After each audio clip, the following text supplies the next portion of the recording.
গোল পেয়ে সাগাটা নামের এক কিলার ইয়াহুজা গ্যাংস্টারকে মেরে ফেলে। যখন সে বাড়িতে আসে এবং গোসল করতে যায়, তখন বাইরে থেকে কিছু অদ্ভুত শব্দ শুনতে পায়।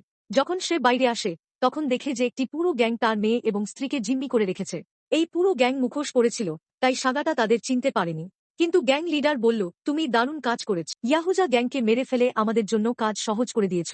এখন পুরো শহরে শুধু আমরাই থাকব। যে ইয়াহুজা গ্যাংকে হত্যা করতে পারে, সে আমাদের গ্যাংকেও ধ্বংস করতে পারে। তাই আমি ভেবেছি তার আগে আমি তোমার কাজ শেষ করে দেব। বসের কথা শেষ হতেই এক ব্যক্তি সাগাটার মেয়ে ডিওকে ধরে ফেলে। এটা দেখেই সাগাটা রেগে যায় এবং আক্রমণ করে।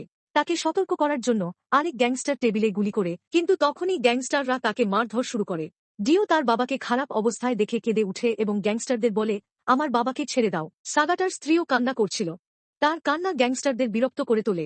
এক পর্যায়ে এক গ্যাংস্টার তাকে গুলি করে হত্যা করে। সাগাটা ডিওকে বলে, তুমি এখান থেকে পালাও। কিন্তু গ্যাংস্টাররা ডিওকেও গুলি করে হত্যা করে।